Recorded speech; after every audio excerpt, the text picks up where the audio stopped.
And we are on the air. Good evening, everyone. This is the December 5th Goffstown Budget Committee meeting. My name is Guy Caron. I'm Vice Chair of the committee, standing in place of Chairman Georgianis, who is I think he's out of state. Yep. First order of business tonight, we'll start with a roll call beginning with Lee. Lee Sperry. Nick Camposano. Sonny Tremblay. Lisa Jukes. Joe Spurl. Shay Senate. Elizabeth DeBrule. Diane McCarthy. Liz Mitchell. Richard Fletcher. Brian Lewis. Brian Fournier. Okay. Excused absences are from Ruth Gage, who is under the weather, and Peter Georgianis, as we just mentioned. Second item on the agenda is approval of minutes, but we discussed this last night that we're going to defer this until next week when Peter is back. Next order of business would be public comment. Is there anyone in the audience that would like to make a comment? Okay, seeing none. Before we get into presentations, tonight we're going to be hearing from presentations on the Glen Lake School and Bartlett Elementary. Before we do, is there anybody who's got any old business they'd like to bring up before we get into that? I have just a quick question. This afternoon I was watching the meeting that I missed right before Thanksgiving for Mountain View and Maple. There was a handout that went out for each of the schools. Do we have extras of those?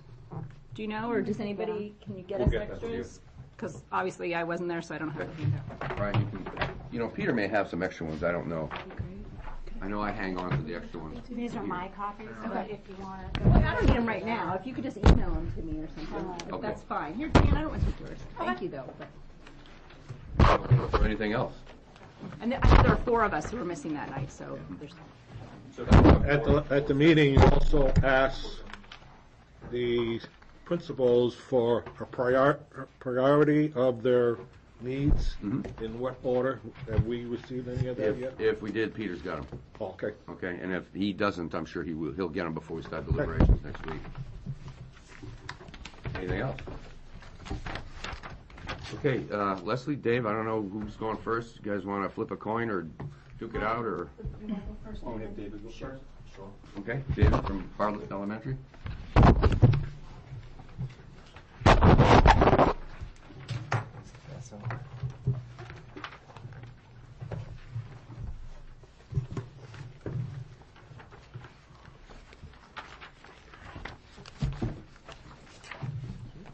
David, I'm going to keep 2 extra copies, one for Ruth and one for Peter as well. Sure. Okay. Okay, I'm David Bousquet, the principal at Bartlett Elementary School, and I'd like to present the budget for Bartlett Elementary for next year. Like everyone has stated already, the budget for Bartlett focuses on teaching and learning, special ed, instruction, and safety. And a lot of the budget is maintaining the current programming at school, and also to return some of the funding that has been cut. And some of the supply lines have increased because of the increase in enrollment. We have a consistent cost, like $1 per student for art supplies. So because our enrollment has gone up a little bit, those went up accordingly. On the second, well, it's the bottom of the first page, is the operating for budget for this current year is $2,305,465. The proposed budget for next year is actually less by $68,486 for a proposed budget of $2,236,979. The biggest portion of the difference in the reduction is because of the autism teacher that was budgeted last year for Bartlett, but it's actually at Maple Avenue. Oh, So that's right. It's taken out. been moved over, right? Right. Yeah. So that's probably that's the biggest part of the difference right there, is that one staff member who went over to Maple. On the next page, we have the historical enrollment for Bartlett, and it's been pretty consistent over the last couple of years. A couple of years ago it was 191, last year it was 196, this year we started with 200 students. I also made a note, not on this, but if you go back to 2008, the Bartlett enrollment was 178 students. So 5 years ago, it was in the 170s, but the last few years it's been in the 190s. So we've had some increase in our enrollment over the last few years. And our projected enrollment for next year is 207 students. And as Wendy said last meeting, that doesn't take into account the apartment complex that's currently taking applications with 48 units, so that may cause a jump in our enrollment for next year. So, David, just to clarify, most of this difference, you said, was for the teacher that got moved. Yes. So essentially, your budget stayed more or less flat, Pretty flat. even though you've added 10 students, or projected to add, Yeah, another 7? Because a lot of those students, the cost and supplies, and it's like $1 here, $1 there per student. So it's a difference from 7 students in the Okay. budget. But so your enrollment's going up, but you're managing to keep your costs Pretty flat. flat. Okay. David, you mentioned that you started the year with 200 students. Yes. Where are you right now? I think today we have 1 less student and 2 enrolled for the beginning of the year, so I think it's like 198 right Okay. now. The bottom chart is our projection of class sizes, and our numbers have been pretty good over the years, just like Maple had said that our smallest class size is 17.3 students this year, and third grade class this year is the highest one. This is projection for next year, I'm sorry. One thing that I've noticed, we have typically 3 teachers per classroom, except we've had, I don't know what you call it, an opposite bubble, a small bubble, that has gone all the way through. So like 4 years ago, we had 2 first grade classrooms, then 2 second grade, 2 third, and this year we have 2 third grade classrooms. Next year we'll have 2 fourth grade classrooms. Those are a little bit larger. They're 21, 22 students per classroom. One thing so next year we're not looking for any new classroom teachers, but one thing I've mentioned to the school board, and one thing that concerns me too, is that typically we have been 3 classrooms per student, and the following year that small group is going up to Mountain View. And if we have our current enrollment of 3 classrooms, not next year, but the year after that, we may need to, we may need another classroom teacher, but we don't have space at Ballard for another classroom, because all of our space is used up. So that's just something to be concerned about in the future. Has there been, I'm sorry, I don't mean to keep interrupting you, but has there been any discussion about, Maple's enrollment is down a little bit. They're not at capacity the way you guys are. Has there been any discussion about redrawing that line? Redistricting? Yeah, sending more kids from Bartlett, because if you get walloped by this 48 apartment building, and I your think we'll have enrollment to have keeps some- going up, you literally don't have anywhere to put them. Right. We don't have any classrooms. Do you want me to come up, Guy? Sure. Good evening. The problem is, we don't have any classrooms at Maple Ave either. Very much slide the mic over between the two of you guys. Okay. All right. So we don't have, it's a good point. And realistically, I know the Budget Committee is aware of the building project that the school had sought for 2 consecutive years, not seeking this year. I think everyone's aware of that. But, Brian, when you guys were looking for that building project, you were talking about moving everybody from Bartlett over to Maple Ave. I can't recall the details on how you were going to do that. Temporarily, what we Yeah. were going to do, we were going to Right. start the project at Maple, keep the portable there. When Maple's expansion was done, move the Bartlett students over into the portable. That's right. Into the Yeah, expansion. yeah, there was Into the not, expansion, Diane, not into the portable. no. No, into the, We were keeping the portable, we would have still had students in the portable. Don't forget that this plan was discussed before the students got moved into what used to be the library. right, but the only way the Bartlett kids are going to fit at Maple is if you use the portable and the Oh, expansion. no, I'm not saying they were going to be exiled the entire school into the portable, but we were still going to use the portable. It wasn't going to solve, we can't fit all the students from Bartlett Right. into what would have been. We still were Right. going to require the use of portables. Right. And then when that expansion at Bartlett was done, then the students could go back and we would no longer need the portables. But the point is, there isn't room for the students at Bartlett at Maple Ave now without the expansion. Right. And without the purchase of new portables. As it is, we had talked in a few years of needing portables. If we can't expand, our portables are getting on the older side, and we need to look at what's going to happen. And the problem with portables at Bartlett is there's essentially no place to put them. We've got a small parking playground area that's asphalt where the kids have recess. Would really be the last remaining space where we even would be able to put a portable classroom of any kind. So likely at that point, we would be looking at redistricting. It is a major undertaking. There's a lot of emotional elements to it when you. It's very disruptive. It's very disruptive. And again, when you consider the enrollment of the school district, our enrollment has been pretty stable, which is in contrast to most school districts in southern New Hampshire have seen a decrease. You've likely heard about sort of the 30s and under folks not staying around in New Hampshire and that demographical section leaving. We're not seeing it here. Our numbers are strong. So it's concerning. Well, the redistricting would only be a short-term solution at best, but it could buy you a little space. I mean, I don't know how you're even going to get 207 in next year, 207 students in Bartlett. I mean, We'd have them go through the door one at a time. I mean, it's concerning. okay. You know, Bartlett is, there's no space. There's no space.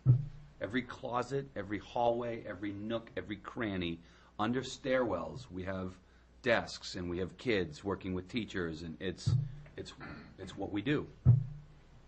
You know, and just if I can jump in the middle of David's presentation a little bit, he's looking for a special ed teacher, and he's looking for a half of a library media specialist.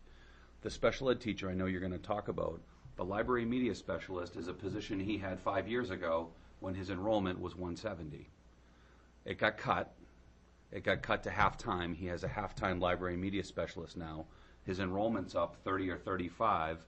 He has a lot more kids who have English language learner type issues, kids who English isn't their primary language, more special ed, and he has less support for the literacy program. So I know you're going to talk about that as well. So the next page on the top has the current Bartlett staff, and pretty surprising how many staff members we have. I'll just go briefly over them. There's 11 classroom teachers.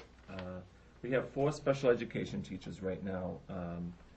They include like your LD type of teachers, but we also have a program for developmentally delayed students and another program for the emotionally behavioral students. So that makes it 4 special ed teachers.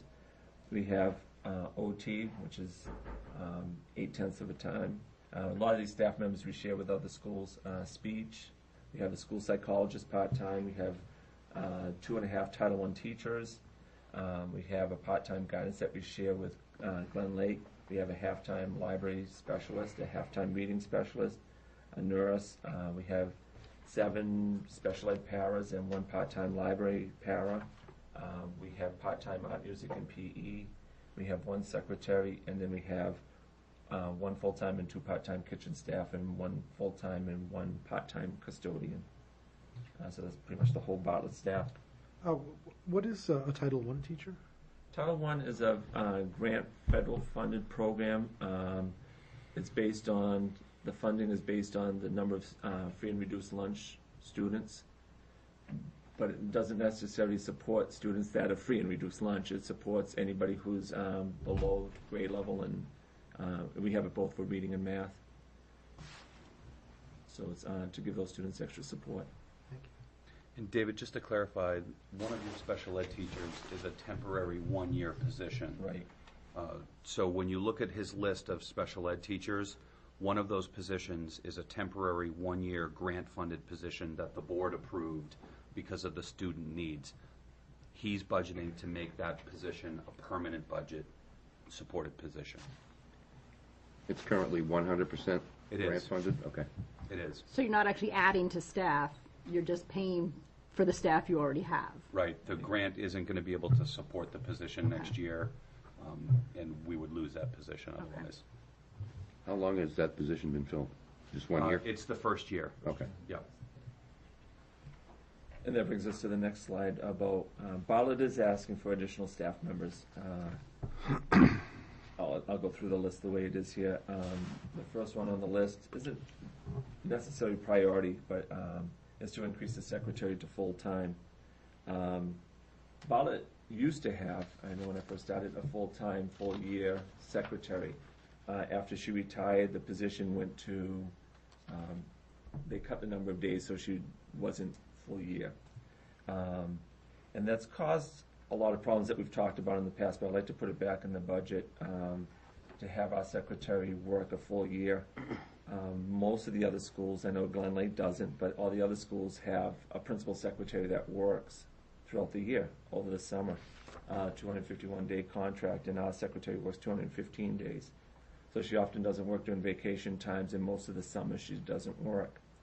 And that's caused a lot of problems. And the secretary's job has increased her duties a lot lately. I mean, there's a power school that she has to do, the budgeting type of thing. There's a lot more that the secretary has to do, and to do it with less time has caused a lot of problems.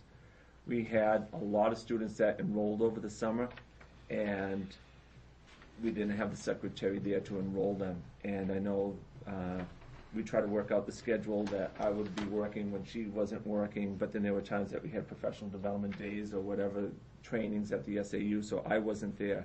And I know the SAU was getting calls that they want to enroll their children, but there's nobody at the school. So that has been a problem. We had, like, I think the last 2 weeks of summer, we had 22 new students enrolling at Bartlett, and with no secretary there. And so, and then there's a lot of files for the new students, getting the files ready, and all the students that come up from Glen Lake, they send over the files, but then she has to put a lot of that information into Power School, and it doesn't get done until school starts. So, and it's already things that should be done, but she doesn't work over the summer to get it done. In addition, you used to have a part-time secretary that has been cut also within the last 5 years. Right. And folks might remember that as well. Yeah, and she worked as kind of a receptionist and set up meetings and stuff for different staff members, and that position was cut probably maybe 4 or 5 years ago now. One other thing too that's not having a secretary there during the summer that makes it hard is that all of our supplies and everything come in during the summer, and there's no secretary there to do the whole taking in the orders, counting them all off and stuff. So a lot doesn't get done until the beginning of school when there's other things that need to be done. Or, if I can add, we're paying our principal to go through and check pallets to make sure there are enough pencils on it, and he's not able to do other things, focusing on curriculum, hiring staff, getting the school year ready to start, because he's filling out enrollment packets with parents and processing orders. It's an inefficient use of our principal's time. And we also have, I mean, the summer program, we're busy during the summer, and we have summer program that goes most of the summer, and there's no secretary in the school to help out with that either. So there's a lot of reasons why we need to increase that to a full year. Lisa? Is there a line, can you give us the line item and can we talk dollars? It is, and I have it. It's about $5,500, and I can find it real quick. It's on, I was just looking for it. I have, on page 95 of my budget, it's 10101 24 and 00114. It's on the top of page 94. Secretary salaries? Yes. 5553 plus benefits.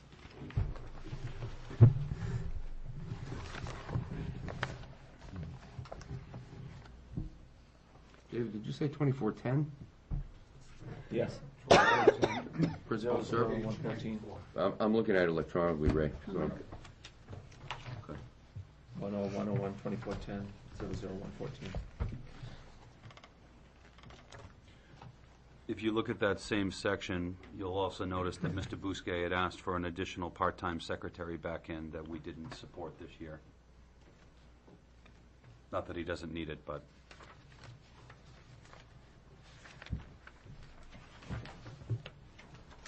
The next staff member is the library media teacher, and that used to be a full-time position that was cut, and the whole library media has changed. It's no longer, I know Wendy talked about that too, it's no longer just the need of checking in and checking out books.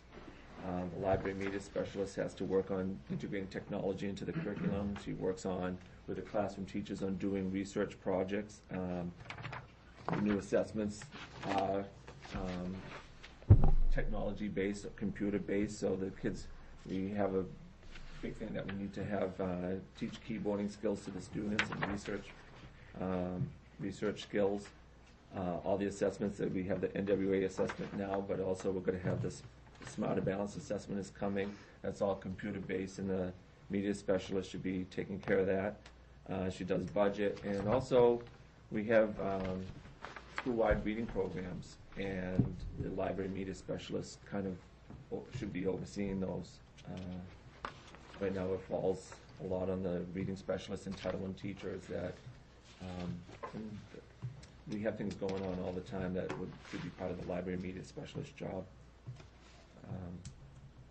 We have one IT person that troubleshoots the computers that we share with Maple Avenue. He's at our school 2 days a week, and I think the library media specialist should have some of those skills too to troubleshoot some of those things that she can.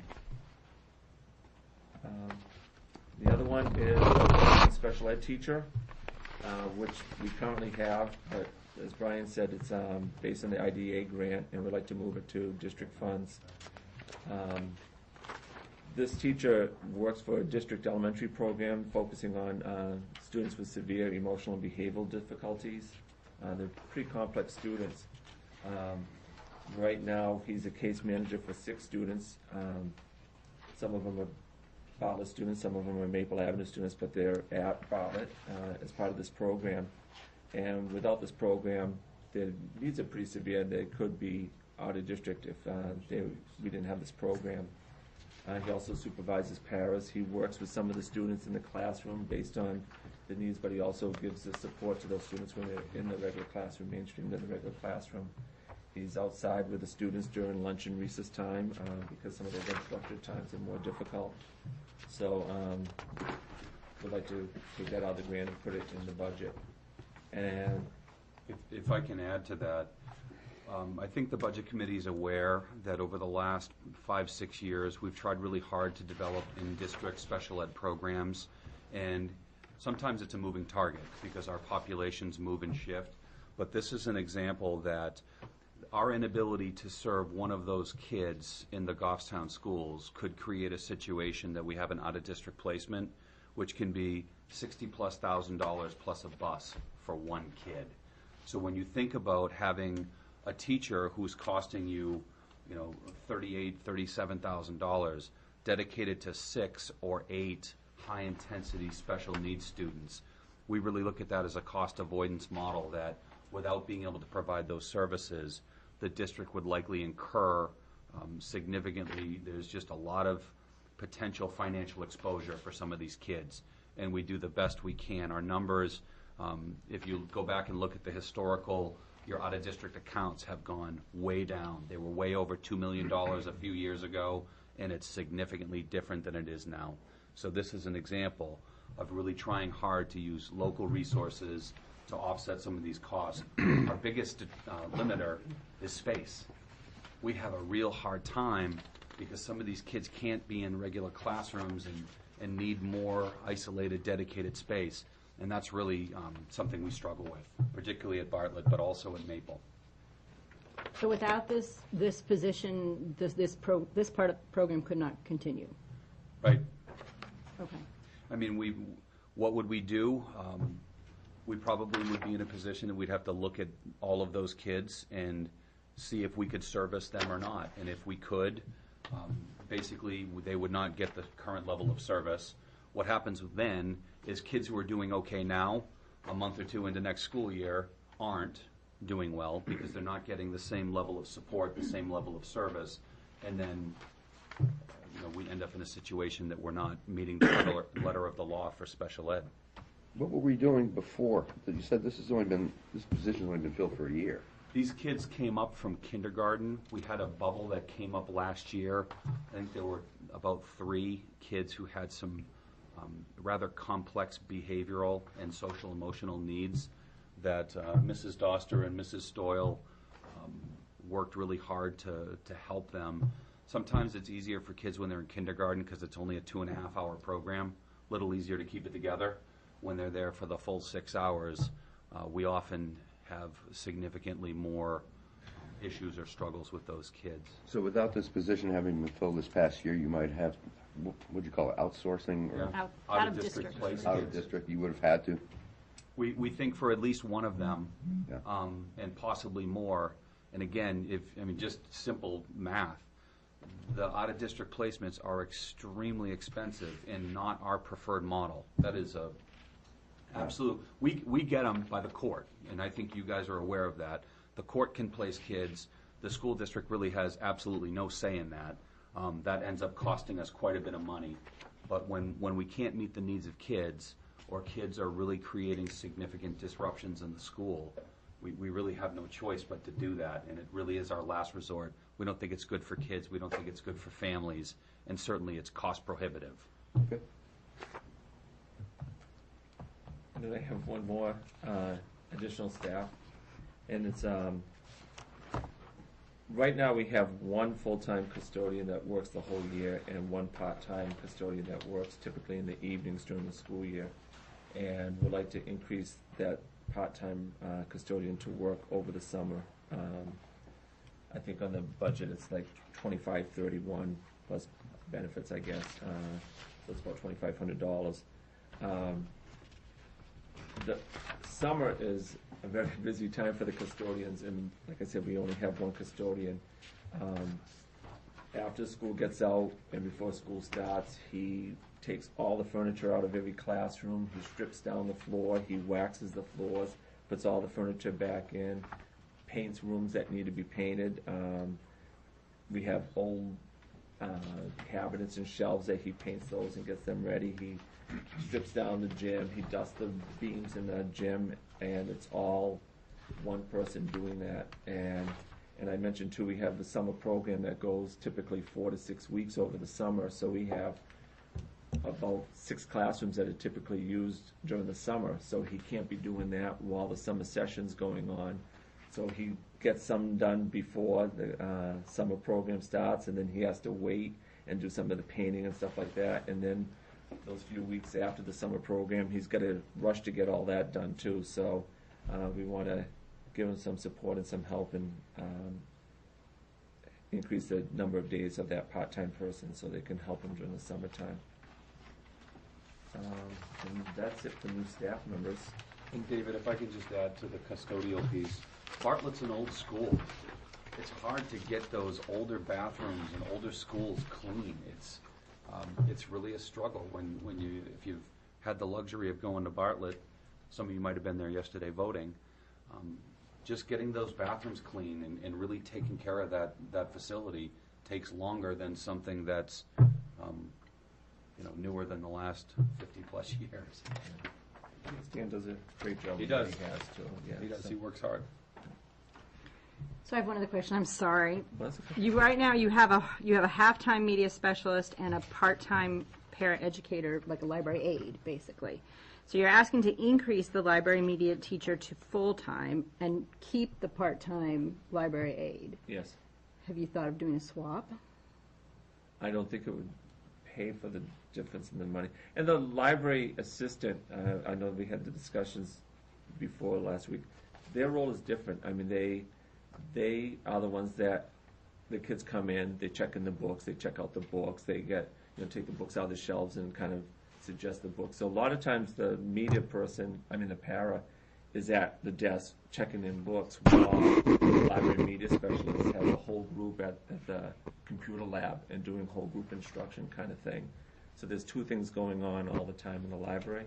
Okay. But it seems like the library aide, that could be filled by parent volunteers. Well, and we talked about this when we talked about the position, the part-time position at Mountain View. We tried that. We worked really hard to work with the PTAs, the PTOs. I think anytime we can take, everyone else is hearing that, right? Yeah. Oh, that was Sunny. That was me. Thank you, Mrs. Bell. That was you? Thank you. Sometimes ears. Yeah. If we could take free labor, we'd take all the free labor we could get. And we could have a a busload of people show up, we could have them out pulling weeds, we could have them stacking books, we could put people to work. It's just, we need consistency, we need someone who knows how to do the work, we need someone who can help the kids and make recommendations. And the reason this is particularly important is Bartlett is our highest percentage of free and reduced lunch by a lot. Bartlett is a Title I school, Maple is not. These kids need more literacy opportunities. When we look at the sanctions that we've faced over the years, school in need of improvement, district in need of improvement, those are the kids we're trying to target. And it's a position he had when his enrollment was 170 and his needs were less. And so we've tried. I mean, we've lived without. I think the common theme throughout the schools is there are no extravagances in the budget that we've presented to you folks. We're trying to restore a level of funding that's been cut. You know, when you have supply lines that have been slashed, no field trips, no assemblies. I mean, that's what we're trying to accomplish through this budget. So in terms of the volunteers, we'd love to. And if we had volunteers, I probably wouldn't have them in the library. We'd have them working with kids, helping support reading. And he has the foster grandparent program. We've got, you know, foster grandparents in there working with reading and stuff on kids. So I wish we could do more with that. I mean, I'm not surprised at the middle school. I mean, usually that's when volunteerism drops off among parents, isn't it? Like thinking about going back to school and Middle not school going to kids are volunteer. a blast. But well, but I mean, in the elementary school, usually maybe that's just Maple, but there seems to be a lot of parent volunteers. So. Yeah. I know we've had volunteers like at recess time and watching recess duty, and things happen, cold weather comes up and they don't show up after a while, or they get a job somewhere and they can't do it anymore, so it's hard to welcome volunteers, but Okay. to have somebody consistent is difficult. The next few pages are the noteworthy budget changes throughout the budget. On the first one, it's the general ed budget, and I put the page numbers on this, but based on the budget that we had printed out. And language arts supplies is 10101 1100 05611. Language arts supplies, it's gone up by $945. And one of the things that we want to do is put the Scholastic News magazine back in the budget. That's been a very valuable tool. It's current events, but it's also for nonfiction, science, social studies, integrating that into reading. Teachers like using it because we're focusing now on the close reading approach, and people say that's great. It has a technology component that goes with it. So we want to put that back in the budget, and it's about $945. In math, our budget went up. It's 10101 1100 11611, which is the math supplies. It's on page 66 on this budget. And we want to add Problem Solver 2. It's something that we have had in the past and we've used, and we need to reorder some of them. And it's a consumable workbook. And one of the problems that we found with the math program, and Bartlett students maybe in particular, the problem-solving skills and thinking about it and coming up with writing of how you did that. I think our kids typically do very well in math, but they have a hard time explaining what they do. A lot of them, they would just write, you see it on the kneecap test or whatever, I did it in my head, or I just know it. And this really works with them on thinking, well, how did you do that? So it gives them that practice of problem solving and explaining how they solve the problem. That's tied to I just think that you have lower level readers and writers potentially, and they don't want to actually write out. Because I was at a Title I school too, and I taught math, and that's part of the reason why is because when you have the students with the lower literacy skills, it's hard for them to take the math, which is another concept, and then put it back. Yeah.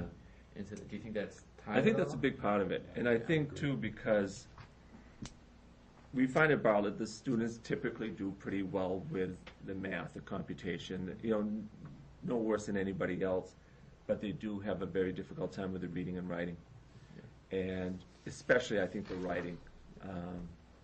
And like I said, they do a lot of because it is, or that's how, without explaining things. So, and we had math consultant that came in last year, and we talked about the problem solving that as a weakness, and she was pleased that we used that problem solver tool program.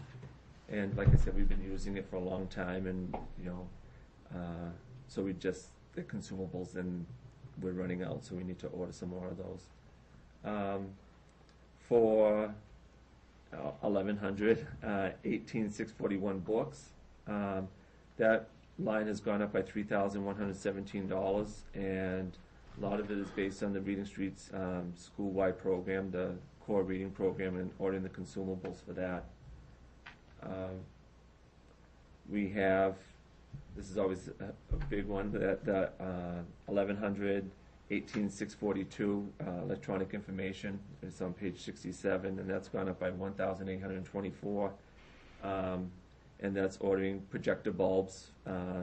Some of the classrooms have smart boards that have the projectors, other ones have projectors on cards. We need to replace those bulbs. Laser cartridges for all the printers in the school come out of that line. Flash drives for teachers to store their data, and laminating film. We had a surplus of laminating film that we didn't have to order a lot this last year, but that's going down, so we need to order more laminating film for the laminating machines. And a computer line for 18,738, page 68. Last year was zeroed out, and I'm not sure why, but we want to increase up to 3,750, and that's for computer network repairs. If I can just add that, do you remember when Mr. Geralman talked about the backbone upgrades to the high school, and he talked about repurposing all the equipment? Maple. This is part of that. So to take and repurpose the equipment at the high school goes to Maple, and the equipment at Mountain View goes to Bartlett. So this is making sure it's all the switches and the wires and. This is more labor than equipment. I think this is all part of that project, to repurpose and to increase the network for Mr. Bousquet's school.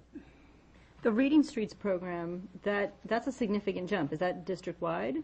I mean, did Reading Streets go up 40% across the district? I don't think so. We had, I think this is our 4th year. Yes. And We got free materials for the first couple of years when we purchased. It was, if you bought certain materials, they gave you boxes of workbooks and that sort of thing. We basically run out. So I think, and that's really in kindergarten all the way up through the early grades at Mountain View. So it's really that we've used up what we had, and the workbooks and all those things that the kids are using, they're kid specific. And The I think actually actually introductory when we offers got it, are it was over. like buy one, the get one free. introductory offers are over. Yeah, All right. it was like a buy one, get one free Yeah. the first few years, so. On the next page, in special ed,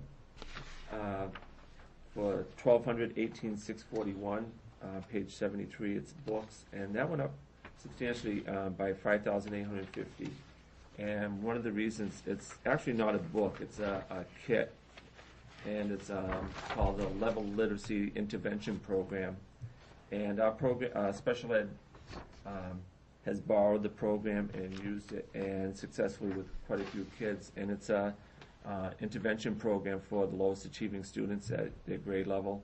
It focuses on reading skills, writing, phonics, comprehension, and also the close reading. And there's a technology portion of it. And that's for 2 kits for the 5850. On the other hand, the next line is 18,733 furniture, and that's gone down 1,600. A couple of years ago, last year we had to order some special tables and chairs, and that came up to 1,600, but we don't need any new furniture. Especially so that line actually went down. And on the last one, it's just called the others. On 1490, 18559, it's on page 78. It's reinstating the $1,600 for assemblies, and those are curriculum-based assemblies that people come into school.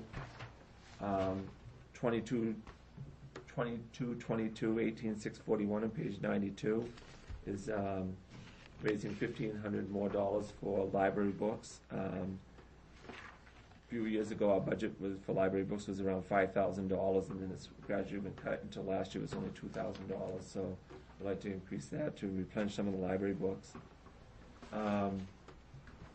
For 2620-00-432 on page 102, this year's budget was 25.4, and next year we're looking at 39,580, which is an increase of 14,180.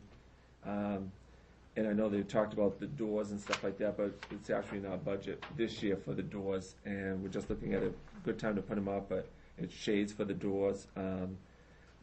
Our bathroom stalls are old in the front wing and in the back, and they replaced the stalls in the girls' bathroom last year, so they want to change the stalls in the boys' bathroom. We have card readers for safety that to go in, all the staff members have a card that you swipe that unlocks the doors, and we have the front door and the back door have the card readers, and we want to put one on the side door that faces what we call it deep discount shopping center, because that's where the first and second grade come in, and they don't have the side swipe, so they have to find a key and open that up, so it's a lot safer and quicker to get in if you had the side swipe on the card reader for that door. 2620-00737 on page 108 is furniture. Last year we didn't ask for any. This year asking for $46.75. That includes area rugs in the classroom. We don't have rugs, carpeting in the classrooms like this. We have tile floors, but a lot of times they have like a reading center where the teacher reads a book and they can sit down on the floor, and some of those rugs need to be replaced. A teacher needs a desk replaced.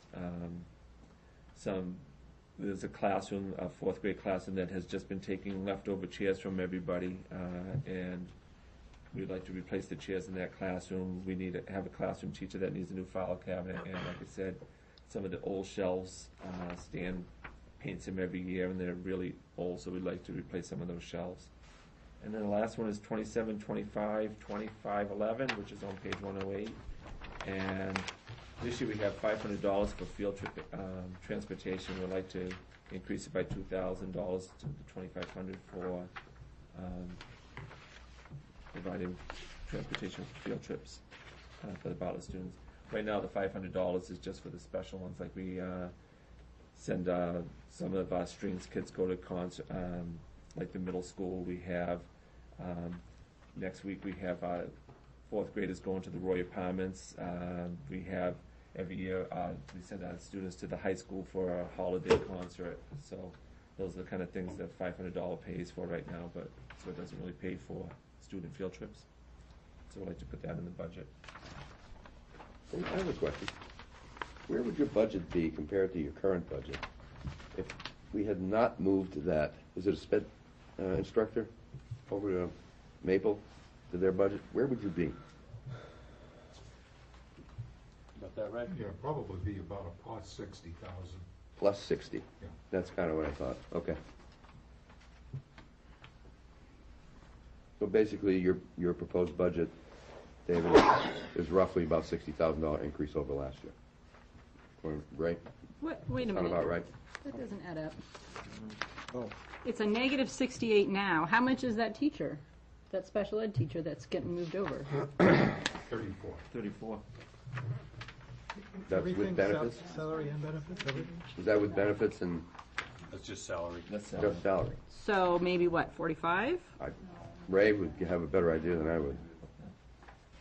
Just ballpark, Ray. We're just trying to get a handle on what kind of an increase we're really looking at here, Well, let me just, if any.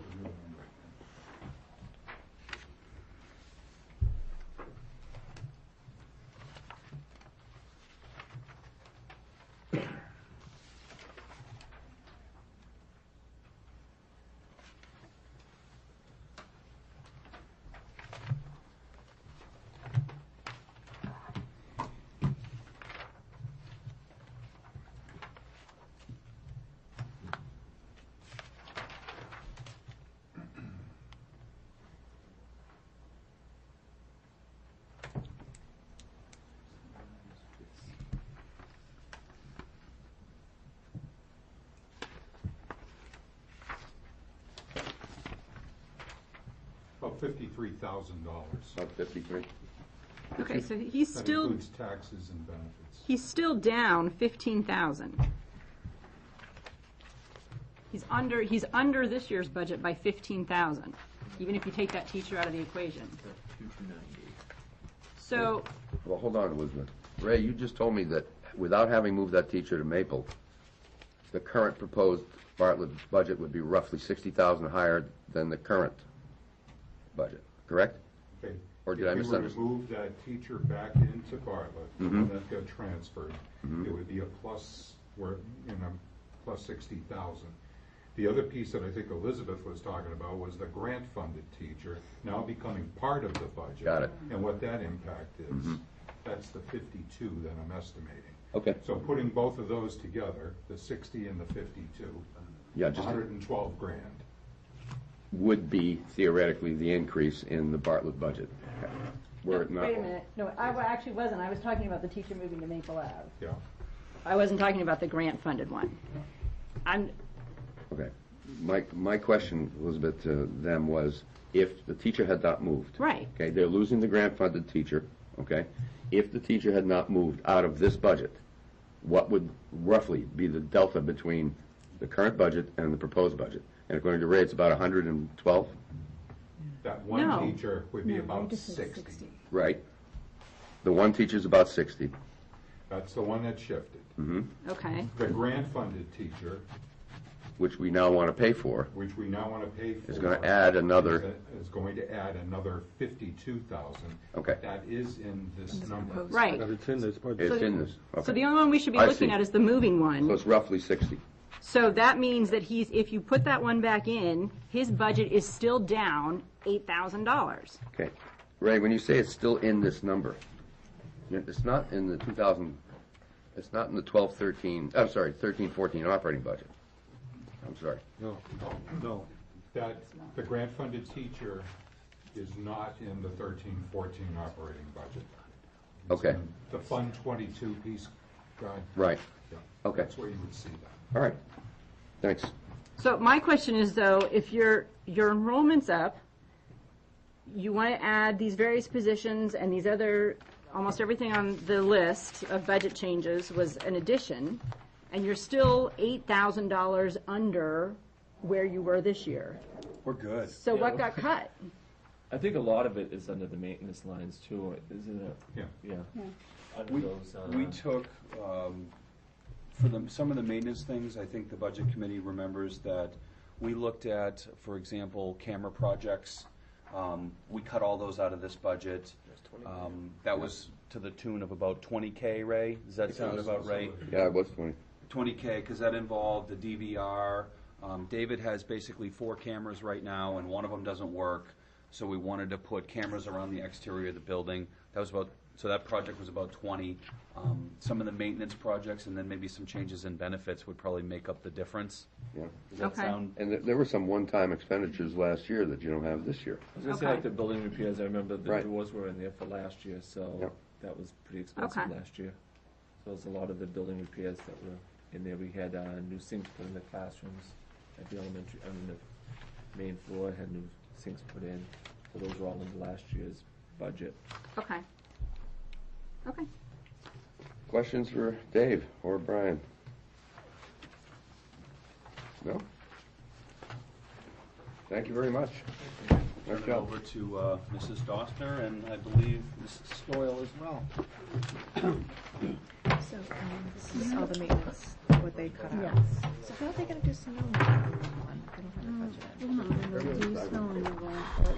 budget. They're not budgeting. So it'll be like in here. Good evening, everyone. Good evening. Yeah, yeah. Sorry.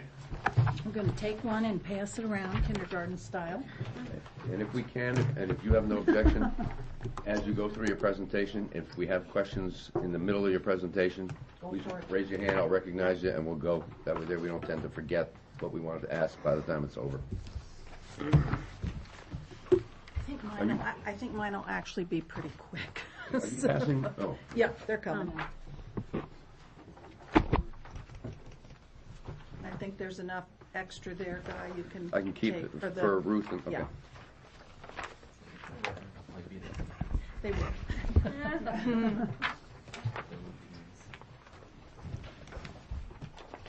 There, Rob, didn't even get a color copy. Ran out of ink. That was just for you, Brian. Appreciate that. If you want, I'll switch. Okay, so you want mine, Brian? Wanted to see the pretty flowers. You got black and white one? Yeah. Well, I'm going to begin where you do. Mr. Bousquet just ended, which is where I know you want to end up. So if you take a look at the second slide down, you'll see that our current operating budget, 1314, is $1,364,024. The proposed budget that you have in front of you is $1,417,000, $479. That is a difference of $53,455. That is an increase. And I was very curious where that increase was because I knew I had not built an increase into the budget. So I went through all the different functions, the regular ed, the special ed, the maintenance, and I looked just at the health insurance cost. And when I added up the increases in the health insurance cost, it came out to $48,171. So if you discount that, it's a difference of $5,284.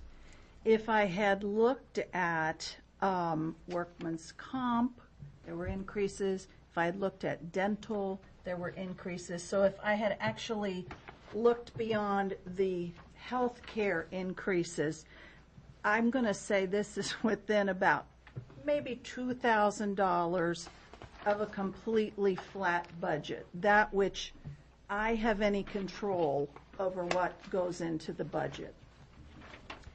So that being said, just a little background.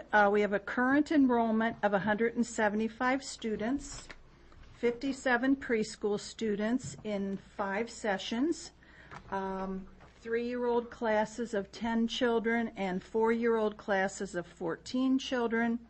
We have 118 kindergarten students in 7 sessions, making those classes 17 students per class. And then I just always like to share what makes a preschool kindergarten unique. By federal law, when a child with a disability turns 3, they become, the school district takes care of them. They've been in early supports and services up to that point in time, but at age 3, by federal law and state regulations, it's the school district's responsibility to provide programming for them. That's why we have our preschool program. So unlike the rest of the grade levels, we are adding students throughout the year. Whatever day a child turns 3 years old, they become our responsibility. We have to have a signed IEP, and they are in our program. So that makes our building different, a little difficult to plan for because we don't know who these children are out there. Go ahead, Guy. I got a quick question. When you, it's federal mandate for you to provide the services, or do these kids have to go there? Well, we are required to test the children, write an IEP for the child, and determine whether our program can meet their needs. So we're offering our program. If you had perhaps an extremely involved child, we might have to look at out of district like a Crotchet Mountain placement or something. So again, it's cost saving to have our program because we would be paying tuition for these little guys to go somewhere else. Again, there's no mechanism to forecast the number and the unique needs of special education students who age into the program. I'll find out from Easter Seals or the Moore Center maybe 6 months before a child turns 3 that they're there. We start the transition process. that third birthday, they're in our program. Because of this, because of our preschool program, that is why we have such a high percentage of special needs students. In the rest of the district, we're at about 14 to 15% of all students have been identified with special needs and are on an IEP. At Glen Lake School, we'll start out the year at about 25%, and it goes up toward 30% as these 3-year-olds age in during the year. And that'll make sense when you look at our staffing as to why our population is different. As far as our overall enrollment, looking back to 2011, we had 180 students. 2012, we had 176. Last year, we had 175. No, rather, this year, this current year, we have 175. So it's stable. You know, I mean, within 10 students, it's been very stable.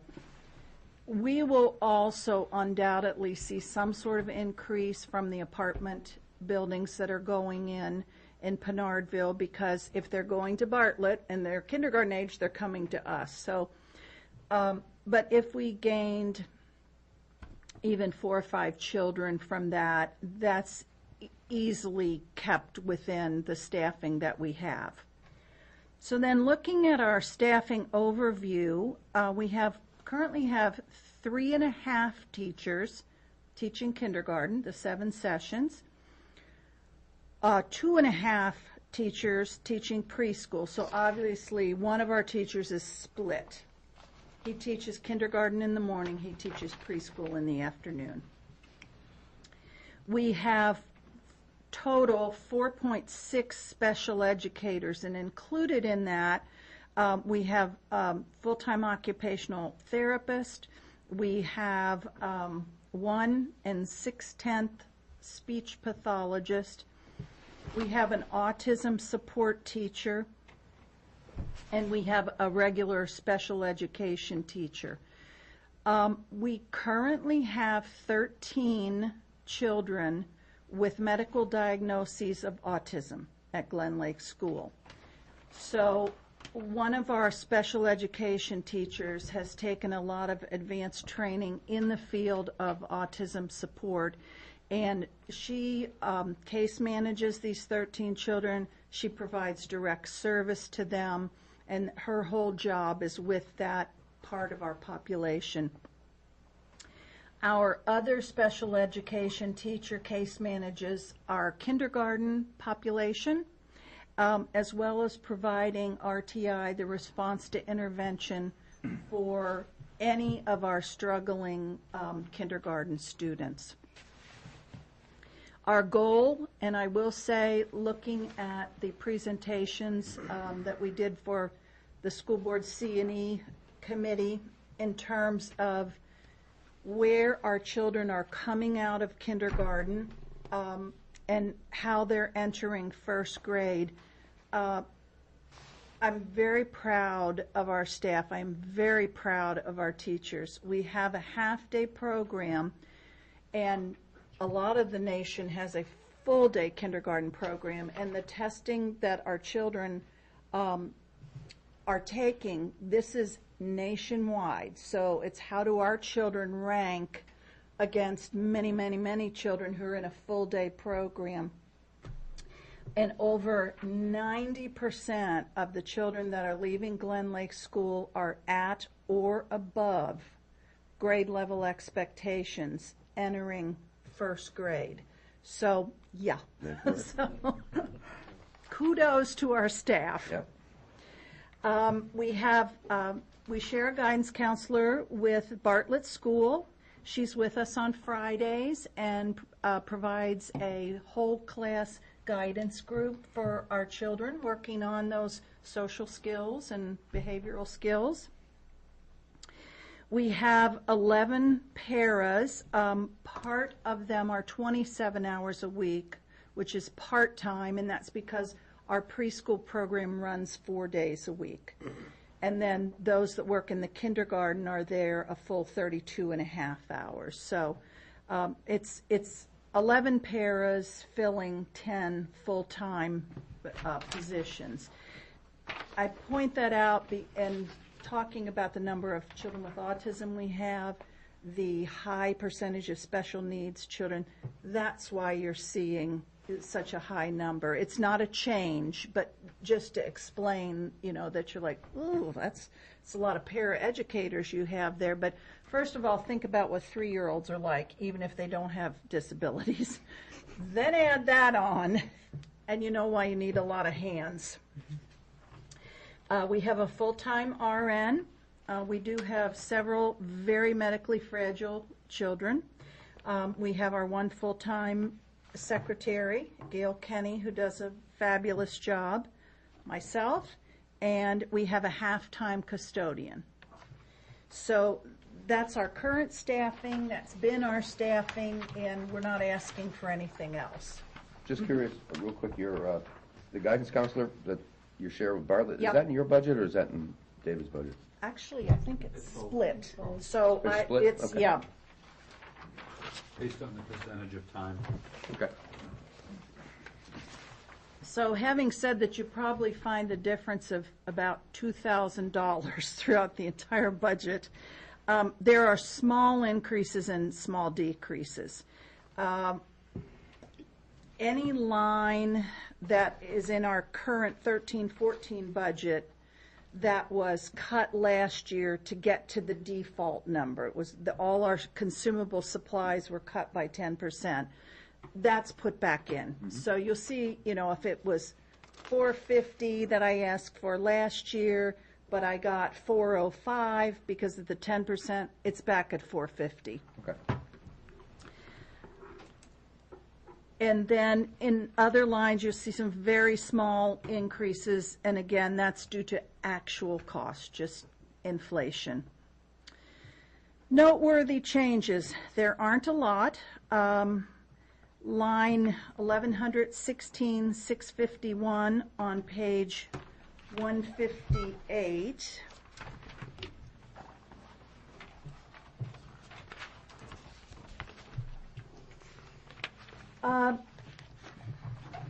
eSuite is part of the Everyday Math program. It's the electronic component to the Everyday Math program. It is K through 6. Is that where Everyday Math ends? 6th grade? K through 6. We have discovered that instead of having a site license, if we get individual teacher licenses, it's reduced the cost for us being a small building. So that is one decrease there. We went from $3,000 down to $1,210.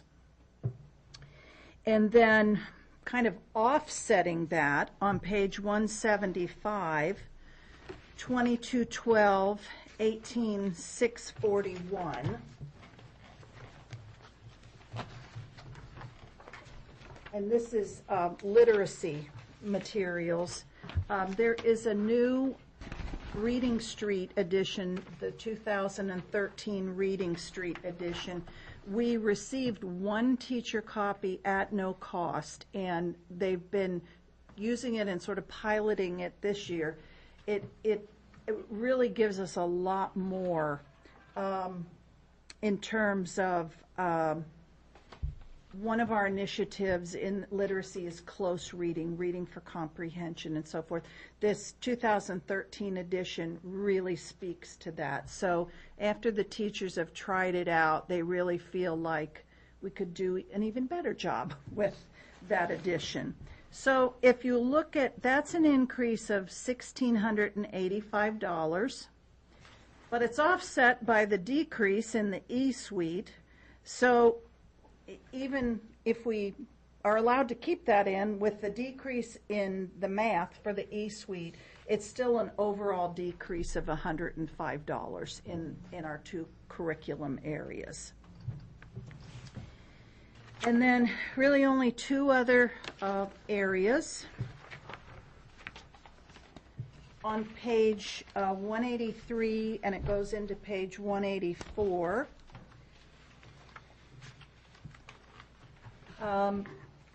That line is decreased to $200 from $800. The two-way radios have been taken out, and I know the other principals talked about the security camera system. Initially, we had that in this budget. That has been taken out because the hope is that we can all find money this year to put the new camera systems in the school. Out of the current budget? Yeah, Okay. out of the current budget. And then the very last thing is line 2630-00432 on page 185. This is an increase of $3,000. We have a beautiful building. It's a beautiful building. It's a beautiful setting. Our grasses and our play field are weeds and rocks. They're just, we really need to do something because it's starting to look very unkempt. It's just a shame to let a beautiful, relatively new building not look its best. So we'd like to put a little extra money in there so that we could tend to the lawn and the play field. That's it for me. So small changes, really looking to keep a level budget to the extent that we can, and the increase are really due to those health insurance, dental insurance increases. The last slide is not fair. I know. Why do you think it's in there? Hey, anybody have questions? I gotta make a comment real quick before we go to questions.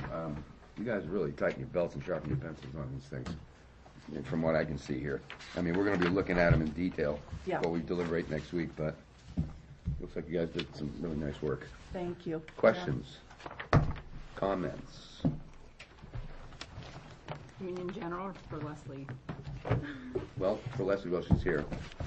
No. Okay. Oh, I know that. For sure. Well, thank you very much. Thank you. Ray, do you have anything you need to add? Brian? We're here to support deliberations when you begin them. Okay, I'm presuming that Peter's going to let you, I don't know what order he's going to do this in. I don't know if he's going to do the town first or if he's going to split it between nights. I don't know what schools he's going to go in. Mike Lawler last night from library asked me if he could be notified so he doesn't have to sit here until we actually take up the library budget. So I'm presuming Peter's going to do something similar to that and let you guys know which, we're doing the district first, schools, what order, et cetera. Save you guys from coming in and sitting all night for nothing. Okay, Elizabeth, you had a comment? No, I just want to point out, the high school came in $82,000 under its current budget. David came in $8,000 under his current budget. Leslie, as we saw, is pretty darn close, not counting the health care costs. I think I know where I'm going to go when we first start looking at these things, and it's going to have to be back to Mountain View and a little bit at Maple Ave, because that's where the increases are. Well, it's a little early, for me anyways, to say I'm going to go in one direction or the other, but I haven't really, I need the remaining week here to look at the overall impact state of the school budgets, but I think everybody did a great job from what I've seen. Any adjustments are going to be hard. I agree. And unfortunately, I'm still smarting from hitting the floor when I open my tax bill, and as I'm sure everybody else in town was. I got yelled at by somebody on the way over here tonight. Did you? Yeah. Well, my next question is that I'm wondering, Sue talked about on the town side, they built in this 0.5%, I'm trying to remember what she called it, they were expecting a 0.5% growth? How do you put that? But it actually went down a little bit. Well, but she said when they made the assumption when they made the town budget, I don't know, Nick, maybe you can put in English what I'm trying to say. She was talking about they made the assumption that there would be a 0.5% Growth in the revenue, on the revenue side, Okay. in the appraisal value of the town. Okay. The school budget was made with the assumption of 0% growth. And I'm wondering if, is it okay to be looking at these two budgets with a different assumption, or should we be putting them on the same page when we're looking at this? I mean, if we really think there's going to be a 0.5% growth, then shouldn't we be looking at both budgets as if there's a 0.5% growth? And if we really think, well, we might not get that 0.5% growth, shouldn't we be looking at both budgets as if there's zero growth? Well, the town is presuming growth due to the assessments. The school district is losing some revenue from Dunbarton. I think. And from the state. And from the state as well. My personal point of view is to look at each budget individually, and then you consider the two and the overall tax impact of the combination. Okay. So it's you know. we're not comparing apples and oranges basically by figuring in, one doesn't affect the other? Oh, yeah, it does. But the revenue. The okay. revenues will go up on the evaluations. It's gonna cover the school in town. Yeah. For example, using fund balance to help offset the tax rate. That fund balance is not funded by the school district. No, that's all town revenue. So to look at the revenue side on the school and compare it to the town, I don't know that that's an equitable thing to do. Well, I guess that's what I'm asking. I mean, if the town revenue does go up the 0.5%, is that going to affect the school budget? It won't affect the budget. It may affect the overall tax rate. Right. Mm-hmm. Will it affect the school's tax portion of the tax rate? I don't think so. Okay. Okay. All right. Anybody else got anything they want to bring up before we head off home to study for a week? All right. Well, then the next meeting is Wednesday. I think that's the 11th, right? 7 o'clock. I don't know if we're here or across the hall. I think we're here. And I think we're taking up the town. But Peter will let us all know. Isn't that our decision though, sir? Peter's. Well, I don't know. Take it up with Peter.